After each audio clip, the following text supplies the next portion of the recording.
சிறிய இடைவேளைக்கு பிறகு தொடர்கிறது யாவரும் கேள்வி நிகழ்ச்சி. இந்த யாவரும் கேள்வி நிகழ்ச்சியில் பனை தென்னை விழா அபிவிருத்தி கூட்டுறவு சங்கம் கிளிநொச்சி மாவட்டத்தினுடைய பொது முகாமை திரு சீனியன் துரைசிங்கம் அவர்கள் எங்களோடு இணைந்திருக்கிறார். பல விஷயங்களை பேசிக்கொண்டிருக்கிறார். தொடர்ந்து நாங்கள் பல விஷயங்களை பேசப் போகிறோம். எங்களுக்கு கிடைத்த இந்த நேரத்தின் மத்தியில் முக்கியமான ஒரு கேள்விக்கு வரலாம். அண்மையிலே சொல்லப்பட்ட ஒரு முக்கியமான விடயம் இந்த கள்ளு உற்பத்தி இல்லாவிட்டால் போத்தல் கல் அடைத்தல் இந்த விவகாரங்களுக்குள் பேசப்பட்ட ஒரு விடயம், தென்னிலங்கையிலிருந்து கல்லை கொண்டு வந்து விற்பதாகவும் அது ஒரு செயற்கை கல்லாகவும் அதை தடை செய்ய வேண்டும் என்கின்ற ஒரு அண்மையில் பேசப்பட்ட ஒரு விடயமாக இது இருக்கிறது. உண்மையில் தென்னிலங்கை கல்லை கொண்டு வந்து இங்கே விற்பனை செய்வதற்கு என்ன காரணம்? இந்த தடை செய்வதற்கு ஏன் விற்க வேண்டிய தேவை ஒன்று வருகிறது? இங்கு அப்படியான உற்பத்தி இல்லையா? உண்மையில் இதை பற்றி நான் பூரணமாக வெட்ட வெளிச்சமாக சொன்னால் சங்கங்களாலேயும் எனக்கு பாதிப்பு, அரசியல் தலைவர்களாலேயும் உண்மையில் பாதிப்புகளை மக்களுக்காக கூறுங்கள். மக்களுக்காக நான் சில உண்மைகளை கூற வேண்டிய தேவை இருக்கிறது. இப்போ தென்னிலங்கை கல் செயற்கை கல்லுன்னு சொல்லுகிறார்கள்.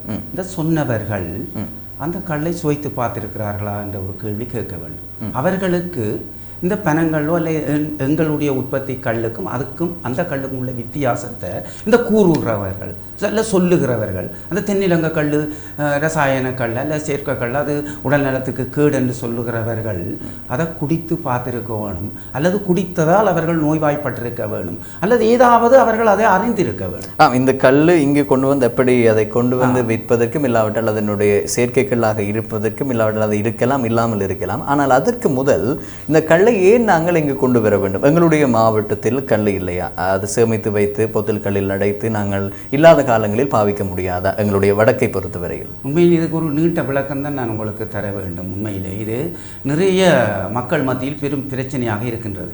இன்று இலங்கையினுடைய மாகாணங்கள் 9 மாகாணம், எங்களுடைய வடக்கு கிழக்கு ஒரு மாகாணம். இப்போ ஏனைய 8 மாகாணங்களில் இதே இவர்கள் கூறுகின்ற இந்த செயற்கை கல் தான் இன்று அல்ல பல வருடங்களாக விற்பனை செய்து கொண்டு வரார்கள். அங்கே பாறுகளிலும் தனியார் தவறணைகளிலும் வைத்து விற்பனை அங்கீகரிக்கப்பட்டது. இந்த கல் வந்து அரசாங்கத்தால் அங்கீகரிக்கப்பட்டது. ஒரு செயற்கை கல் எதுவாக இருந்தான்னு அல்லது உண்மையாக தென்னங்கள்லாக இருந்தானே செயற்கை கல்லாக இருந்தானே அரசாங்கத்தால் அங்கீகரிக்கப்பட்ட ஒரு கல். இந்த கல் வந்து உண்மையில் தென்னிலங்கையிலிருந்து நாங்கள் இங்கே கொண்டு வந்து விற்பதற்கான காரணங்கள், உண்மையான காரணங்கள் எங்களுடைய சங்கத்தை பொறுத்தளவில் நான் கூறுகின்றேன். ஏனியவர்கள் உண்மையில் அங்கத்தவர்களுடைய கல்லை அடைக்க முடியாத பல கட்டங்கள் இருக்கிறது, துப்பாக்கிய நிலைகள் இருக்கின்றது. அவர்கள் அடைக்காமலுக்கு தென்னிலங்கை கல்லை எடுத்துக்கொண்டு வந்து விற்பது என்பது அது உண்மையிலே ஒரு தவறான விடயம். அடைக்கக்கூடிய வாய்ப்பு இருக்கின்ற போது அடைக்காமலுக்கு தென்னிலங்கை கல்லை கொண்டு வந்து விற்றால் அது மாபெரும் தப்பு. வாய்ப்புகள் இல்லையா? இல்லை, அடைக்கக்கூடிய வாய்ப்பு இருந்தும் தென்னிலங்கை கல்லை கொண்டு வந்து விற்றால் அதுவும் தப்பு. ஆனால் அடைக்கக்கூடிய வாய்ப்பு இல்லாமலுக்கு இருக்கின்ற சங்கங்கள் தென்னிலங்கை கல்லை கொண்டு வந்து விற்கணும். அப்போ ஏன் அவர்களால் இந்த கல்லை இங்கே உற்பத்தி செய்ய முடியாது? அதுதான் நான் அதுக்கான கேள்வி என்னென்றால் எல்லாரும் கூறுவார்கள், இப்போ ஒரு குடும்பத்துக்குள்ள கணவனுக்கும் மனைவிக்கும் பிரச்சனை வரலாம்.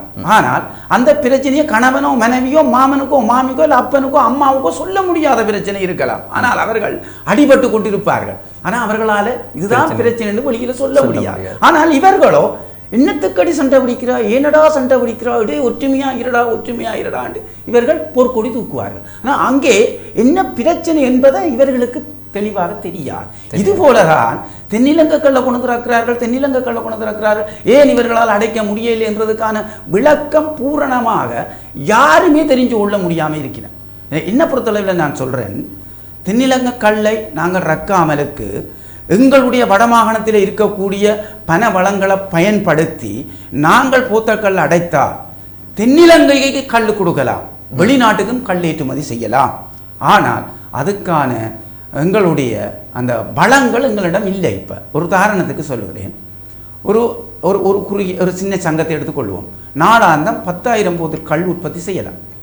ஒரு சாதாரண ஒரு சின்ன சங்கம் 10,000 போது கல் பனங்கள் உற்பத்தி செய்கிற இடத்துல அவர்களுக்கு நாளாந்தம் 1,500-2,000 போது கல் தான் விற்கக்கூடிய ஒரு வாய்ப்பு இருக்கிறது. மிச்சம் 8,000 போது கல்லையும் அடைக்கிறதுக்கு அவர்களால் முடியாத ஒரு காலம் என்னென்று கேட்டால் மதுவரி சட்டம் என்று ஒன்று இருக்குது. மதுவரி சட்டம் என்று சொன்னால் தென்னிலங்கை கல்லை போல நாங்கள் ஒரு பெரிய கம்பெனியை வச்சு அடைக்கிறேன்னு சொன்னால் எங்கள்கிட்டையும் அந்த வல்லமை இருக்கணும். ஒரு பெரிய ஸ்டோர் ஒன்றை கட்ட வேணும், ஒரு நிலம் வேணும், காணி வேணும், அதுக்குள்ள ஒரு பெரிய கட்டடம் கட்டணும், போத்தல் அடைக்கிறதுக்கான சகல சகல வசதி வாய்ப்புகளும் அங்கே இருக்க வேணும். அப்போ காணியை வாங்கணும், கட்டிடம் கட்டணும், மதுவரி திணைக்களத்திலிருந்து அந்த அனுமதியை பெறணும். அப்போ நாங்கள் ஒரு இடத்துல போய் ஒரு ஒரு குறுகிய ஒரு பரப்புக்குள்ளே ஒரு சங்கம் இருக்குது, ஒரு கிளநிலையத்தை போட முடியாமல் இருக்கிறோம். ஏன் அலுவலகத்தையே போட ஒரு சமூகம் அனுமதிக்குதில்லை. இந்த விடயத்துக்கு அமைச்சு சார்ந்து நடவடிக்கை அவர்களும் யாருமே நடவடிக்கை எடுக்கிறதாக தெரியவில்லை. எல்லாரும் வாய் பேச்சு தான். ஒருத்தராலையும் மத்திய அரசுடன் பேசி இதுக்கு ஒரு தீர்க்கமான முடிவு எடுக்க முடியாமல் இருக்கணும். அப்போ ஒரு காணியை வேண்டும், கட்டிடம் கட்டணும், அப்போ பெரிய ஒரு நிதி தேவைப்படுது. அப்போ நிதி வேணும். இப்போ ஒரு உதாரணத்துக்கு ஒரு சங்கம் ஒரு 5 லட்சம் போத்தில் கல்லை அடைக்க வேணும் என்று சொன்னால் இன்றைய நிலைமையில் 5 லட்சம் போத்தலுக்கு 1.5 கோடி ரூபாய் வரி கட்ட வேணும். 15 நாளைக்கு ரூபாய் காசு கட்ட வேணும். கல் அடைக்க உற்பத்திக்கான வரி ஒரு போத்தில் 625 மில்லி அடைக்கிறதுக்கு 31 ரூபாய் 25% வரி கட்ட வேணும். அப்போ அந்த வரி காசுக்கு எங்கே போகிறது? அப்போ போத்தில் வேணும், போத்தலுக்கு காசுக்கு எங்கே போகிறது? போத்தலுக்கான மூடி வேணும், லேபிள் அனுமதி எடுக்கணும். அப்போ இந்த அனுமதிகளை எடுக்கிற அளவில் அந்த நிர்வாகம் மாறிடும். 3 வருஷத்துக்கு ஒரு நிர்வாகம் மாறும். அந்த வார நிர்வாகம் தான் படிக்க வேணும். என்னென்றே தெரியாது, நிர்வாகத்துக்கு வார வைக்க என்னென்று தெரியும். அப்போ அவர்கள் படிக்க வேணும், நிதியை சேகரிக்கணும், கட்டிடம் கட்டணும், அனுமதி எடுக்கணும், போத்துக்களை அடைக்கணும், அப்புறம் அதை வச்சு விற்பனை செய்கிறதுக்கான அந்த கெப்பாசிட்டி இல்லாத சங்கங்கள் கல் வார நேரம் ஊற்றினா இல்லை வேறு சங்கங்களுக்கு கொடுக்கணும். பிறகு கல் உற்பத்தி சீசன் முடிஞ்சோடனே தென்னிலங்கை கல்லை கொண்டு வந்து ரக்கினம். அப்போ தென்னிலங்கை கல்லை ஏன் பிறகு ரக்கினம் என்று கேட்டால் அந்த சங்கத்தில் வேலை செய்கிற பணியாளருக்கு கல் உற்பத்தி இல்லாத நேரம் சம்பளத்தை யார் கொடுக்குறது? இப்போ என்னுடைய சங்கத்தை பொறுத்தளவில் ஒரு மாத சம்பளம் 15 லட்சம் ரூபாய். எனக்கு 6 மாதத்துக்கு கல் தேவைப்படுது. நாங்கள் அடைச்சோம், எங்கட கல்லை அடைச்சி அதுக்கு மேலே எங்களால் அடைக்க முடியல. ஏனென்றா ஒரு 5 லட்சம் போத்து கல் வைக்கிறதுக்கான ஸ்டோருக்கே 50-55 லட்சம் ரூபா கட்டியிருக்கிறோம். அப்போ இன்னும் ஒரு 5 லட்சம் போத்து கல் அடைக்க அதே அளவு ஸ்டோர் கட்டணும். அதே அளவு ஸ்டோர் கட்டுறது மட்டும் இல்லை, கல் வைக்கிறதுக்கான ஸ்டோர், எம்டி போத்து வைக்கிறதுக்கான ஸ்டோர், அது பாரி ஒரு பெரிய ஒரு தொழிற்சாலையாக இருக்கும். அப்போ அதுக்கு எங்கள்கிட்ட நிதி இல்லை. அப்போ இது நிதியையும் கொடுக்க மாட்டினோம், தாங்களும் ஒன்றும் செய்ய மாட்டினோம், கொடுக்கவும் மாட்டினோம். இந்த பிரச்சனையை தீரண்ட மாதிரி தான். கல் ரக்காத என்றால் 6 மாதத்துக்கு 15 லட்சம் ரூபா படி எத்தனை லட்சத்தை நான் சம்பளம் கொடுக்கணும்? பணியாளர் ரோட்டில் வருவதா, நடு ரோட்டில் வருவதா? அப்போ எப்படி? அப்போ தென்னிலங்கை கல்லை கொண்டு வந்து ரக்கி அந்த ஆஃப் சீசனுக்கு கல் இல்லாத நேரம் நாங்கள் விற்று அதில் வர லாபத்தில் தான் கொஞ்சம் கொஞ்சமாக கிளநிலையங்கள் கட்டி கொண்டு வரோம். அப்படியானால் தென்னிலங்கையிலிருந்து இறக்குமதி செய்வது நியாயமானது உங்களை என்ன பொறுத்தளவில் தென்னிலங்கை போத்தல் கல் ரக்கி விற்பனை செய்கிறது தேவையின் பால் அது நியாயமானது. அதே நேரத்தில் ஒரு உற்பத்தியாளனுக்கு கேடு விளைவிக்கும் வகையில் அவனுடைய உற்பத்தியை ஊற்றிவிட்டு அந்த சங்கம் தென்னிலங்கை கல்லை ரக்கி விற்பனை செய்தால் அதை ஏற்றுக்கொள்ள முடியாது. ஆனால் அவர்கள் அந்த சங்கம் அதற்கான முயற்சியை செய்ய வேண்டும். முயற்சியை செய்து அடைக்கிறதுக்கான வழிவகைகளை தேடிக்கொண்டு பைய நான் எங்கள் கௌரவ அமைச்சர்கிட்ட நான் வினயமாக கேட்டுக்கொண்டேன். எங்களுக்கு இந்த வருடம் நாங்கள் அடுத்த வருடம் நாங்கள் தென்னிலங்கை கல்லை ரக்க மாட்டோம். ஏனென்றால் எங்களுக்கு நிதி தேவையாக இருக்குது. நான் சொன்னேன், கட்டான் தரையில் நாங்கள் வந்து இறங்கினாங்க, எங்கள்கிட்ட எந்த கட்டிடங்களே இல்லை. ஆனால் நான் என்னுடைய ஒரு தனிப்பட்ட ரீதியில் என்னுடைய அணுகுமுறையால் மாமரத்துக்கு கீழே வச்சு பல 1000 பூத்த கல்லை ரக்கி அடைச்சி விற்பனை செய்தாங்க. எந்த வித லைசன்ஸும் இல்லை எங்கள்கிட்ட. அடைக்கிறதுக்கு லைசன்ஸ் வேணும், விற்பனை செய்கிறதுக்கு லைசன்ஸ் வேணும். அப்போ நாங்கள் ஒரு லைசன்ஸ் எடுக்காத ஒரு அடைச்ச போத்தல்களை எப்படி கொண்டு திரிஞ்சு விற்கிறது? அப்போ எங்களுக்கு அதுக்கான ஒரு விசேட திறமைகளை நாங்கள் உருவாக்கி நாங்கள் அதுக்குள்ளாலே அதுகளை முன்னேற்றி இன்றைக்கு நாங்கள் ஒரு பெரிய ஒரு நிதி நிறுவனமாக மாறிடுறோம். அப்போ காலப்போக்கில் நாளைக்கு கூடி நிர்வாகம் தான் முடிவெடுக்கணும். தென்னிலங்கை கண்கள் ராக்கி விற்கிறதா விற்கக்கூடாதுன்றதா அந்த அது செயற்கைக்கல்லாம் இல்லை, அவர்கள் இயற்கைக்கல்லாம். உண்மையில் என்னை பொறுத்தளவில் நான் அதை செயற்கைக்கல்லா அல்லது இயற்கைக்கல்லா என்று கூறுற அளவுக்கு நானே இன்னும் குடிச்சு பார்க்கவில்லை. அதை ஆனால் நீங்கள் அந்த சங்கத்தில் இருக்கிறபடியினால் இது சார்ந்தபடியும் தெரிந்திருக்கும் தான். இல்லை, உண்மையில் அது ஏனென்றால் அங்கால பல ஆயிரக்கணக்கான ஏக்கர் தென்னந்தோப்புகளை அந்த கம்பெனி முதலாளிமார் வைத்திருக்கிறார்கள். அங்கே அவர்கள் கல் சீவி கொடுக்கிறதாக அந்த சாரதிகள், அந்த தென்னிலங்கை போத்தல் கல்லை கொண்டு வர சாரதிகள் கூறியிருக்கிறார்கள். பலர் இங்கிருந்தும் அங்கே சீவலுக்கு போயிருக்கிறார்கள். அந்த தென்னிலங்கை கம்பெனிக்காரர் எங்கள்கிட்ட கேட்டவைகள், உங்களால் இத்தனை அங்கத்தை வர தர முடியும், நாங்கள் ஒரு மரத்தில் கல் சீவினா இவ்வளவு தர முடியும் என்றெல்லாம் சொல்லியிருக்கிறார்கள். இது எது எப்படியோ அது செயற்கைக்கல்லாக இருந்தால் தென்னிலங்கையிலிருந்து வருகின்ற பல தரப்பட்ட மதுபானங்கள், செறிவு கூடின மதுபானங்கள் இதை விட மோசமானது. இன்றைக்கு தென்னிலங்கை போத்தற்கல்லுக்கு இந்த அளவு பெரிய காவடி தூக்கி ஆடுறவைகள் எல்லாரும் எங்கட வீட்டுக்கு முன்னால ஒவ்வொரு பெட்டி கடைகளிலும் ஒவ்வொரு கிராமங்களிலும் சட்டவிரோதமான கசிப்பை அங்கீகரிக்கிறார்களே, கஞ்சாவை அங்கீகரிக்கிறார்கள். ஆனால் இது ஏன் தூக்கி பிடிக்கிறார்கள்? இது ஒரு செயற்கை கல்வி, இது ஒரு பெரிய ஒரு பாரதூரமான பிரச்சனையை கொண்டு வர மாதிரி இன்டர்நெட் அல்லவே. அப்போ மீள்குடியேறினது பிறகு இவ்வளவு காலமும் விக்கே கிளை வேலுங்க பார்த்தவைகள் அங்கீகரிக்கவே தானே. அப்போ இந்த வருஷம் இப்பொழுது நீங்கள் கூறிய இந்த மதுபானம் இல்லாவிட்டால் கசிப்பு விடயமானது வந்து அது ஒரு கல் சார்ந்த கல் அல்லாத ஒரு வேறு விடய பரப்புக்குள் இருக்கிறது. ஆனால் நாங்கள் இப்பொழுது போத்தல் கல் விடயத்தை பார்க்கும் பொழுது அது வடக்கில் அடைக்கப்படுகின்ற போத்தல் கல், தெற்கில் அடைக்கப்படுகிற போத்தல் கல்லுன்னு நாங்கள் பார்க்குறோம். அதோடு இதை நாங்கள் ஒப்பிட்டு சொல்ல முடியாது தானே? ஏன் நீங்கள் பாருங்கள், அங்கேருந்து மரக்கறி வரலாம், அங்கேருந்து சகலது மிஞ்ச வரலாம், அங்கேருந்து தென்னிலங்கை இது ஒரு இன முறைகளை ஏற்படுத்துகிற மாதிரி போகாதா? ஒரு பாருங்க, ஒரு பெரிய ஒரு விரிசலை திருப்பியும் ஏற்படுத்தாதா? இப்போ இன்றைக்கு யார் இந்த போத்தல்களை தடுக்க முடியுமா? கடைசி வரையும் தடுக்க முடியாது. இது மத்திய அரசாங்கத்துக்குள்ளே இயங்குகின்றது. அவங்க வந்து சாராய பார்கள் எல்லாம் போத்தல்களை போட்டு விற்றா இவையால் தடுக்க முடியுமா? அதுக்கான லைசன்ஸ் அனுமதி வழங்கப்பட்டிருக்கு.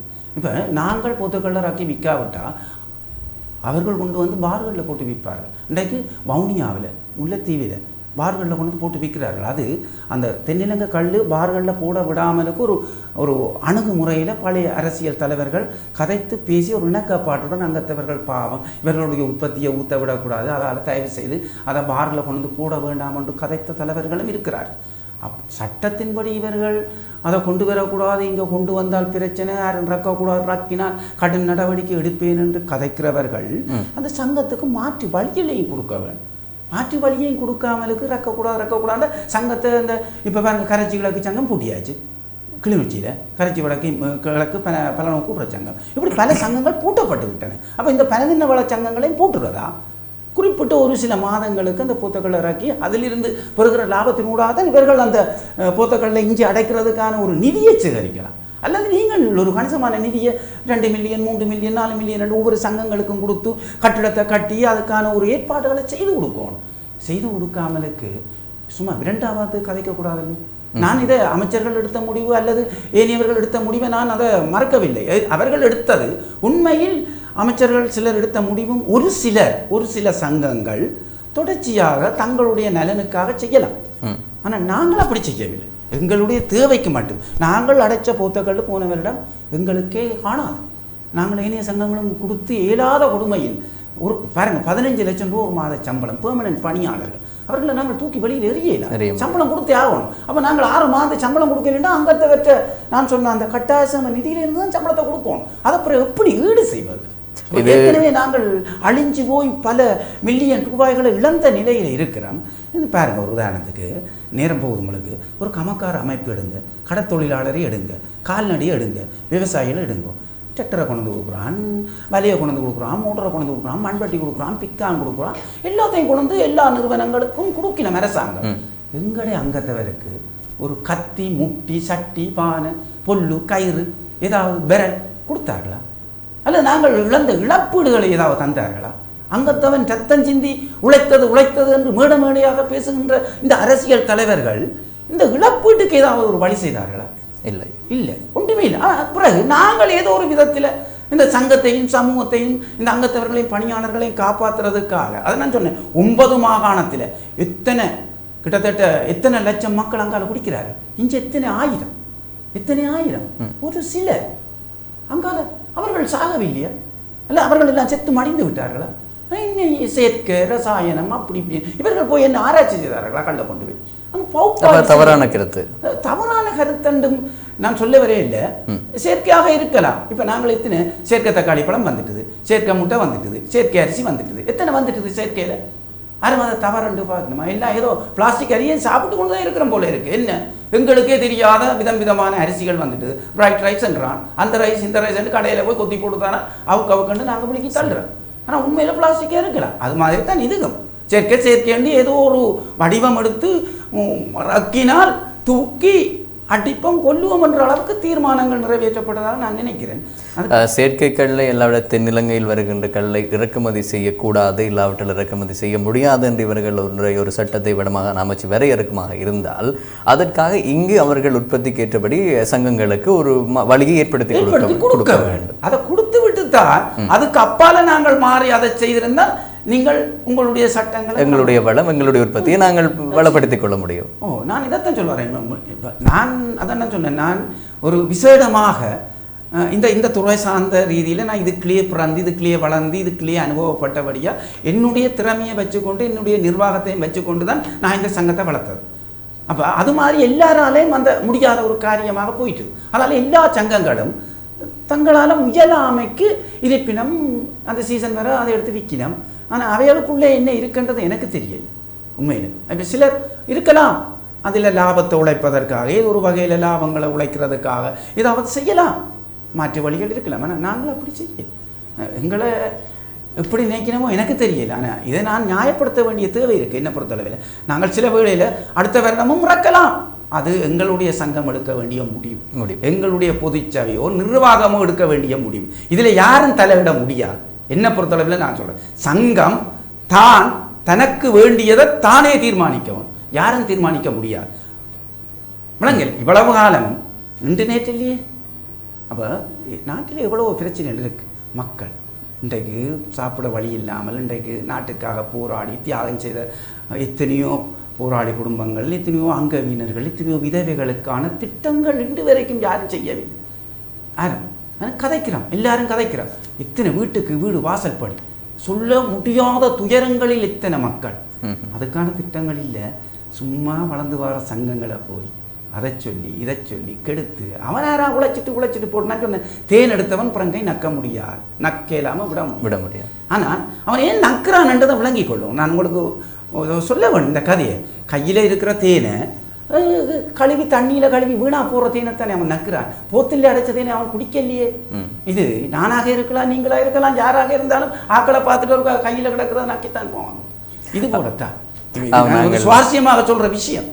நாங்கள் தொடர்ந்து இது பற்றி நிறைய விடயங்களை கதைக்கலாம், தொடர்ந்து பேசிக்கொண்டிருக்கலாம், பல வழிகளில் பல விளக்கங்களை வழங்கலாம். ஆனால் எங்களுக்கு ஒதுக்கப்பட்ட நேரம் நிறைவடைந்து விட்டது. நாங்கள் எதிர்வரும் காலங்களிலும் இந்த கூட்டுறவுத்துறை சார்ந்த பனைத்தென்னை வள கூட்டுறவுத்துறை சார்ந்த விடயப்பரப்பை கையாளுவோம். மேலதிகமாக எங்களுடைய மக்களுக்கு தெளிவூட்டும் நிகழ்வாக இது அமையும் என்ற நம்பிக்கையோடு இன்று எங்களுடைய அழைப்பினை ஏற்று வருகை தந்து பல கருத்துக்களை, பல உங்களுடைய சங்கங்களூடாக செய்யப்படுகின்ற பல தேவைகளை ஒரு பனைத்தென்னை வள கூட்டுறவு சங்கத்தில் இருக்கிற ஒரு அங்கத்தவர்கள், உறுப்பினர்கள், அவர்களுக்கு எவ்வாறான காப்பீடுகள் வழங்க வேண்டும், எவ்வாறான சேம லாபங்கள் வழங்க வேண்டும், எவ்வாறான இழப்பீடுகள், உயிரிழப்புகள் ஏற்பட்டால் வழங்க வேண்டும் என்கின்ற பல விதிமுறைகள், பல கோப்புகளை உள்ளடக்கி பல விடயங்களை நீங்கள் எங்களோடு பகிர்ந்து கொண்டிருந்தீர்கள். இதை முன்னுதாரணமாக இனி சங்கங்கள் இவற்றை இல்லாவிட்டாலும் நடைமுறைப்படுத்த வேண்டும் இந்த நிகழ்ச்சியை பார்த்ததற்கு பிறகுனாலும். எனவே உங்களுடைய நேரத்தை ஒதுக்கி தந்து இந்த நிகழ்ச்சிக்கு வருவதற்கு எங்களுடைய மனமார்ந்த நன்றிகள். நன்றிகள், உங்களுக்கு மனமார்ந்த நன்றிகள். என்னுடைய இந்த விளக்கங்களை பலர் அறியாமலுக்கும் இருக்கின்றார்கள், சிலர் அறிந்தும் அறியாதது போல் நடக்கின்றார்கள்.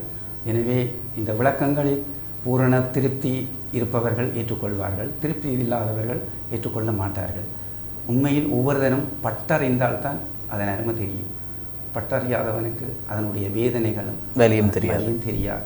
நான் இதுக்குள்ளேயே இருந்து இதுக்காகவே வாழ்ந்த வகையில் தான் நான் இது உண்மையானதை உண்மையாகவே சொல்லியிருக்கிறேன். இதில் எந்த விதமான பொய்களும் புரட்டுகளும் இல்லை. இந்த வகையிலே இந்த டான்டீம் நிறுவனங்கள் மற்றும் என்னை நேர்காணல் கண்ட சுலக்ஷன், மதிப்புக்குரிய சுலக்ஷன் அவர்களுக்கு இந்த இடத்திலே நன்றியை கூறி, இந்த நேர்காணலை கண்டுகளித்த எங்களுடைய சகோதர உறவுகள், தமிழ் மக்கள், ஏனைய அனைவருக்கும் நன்றியை கூறி விடைபெறுகின்றேன். நன்றி, வணக்கம்.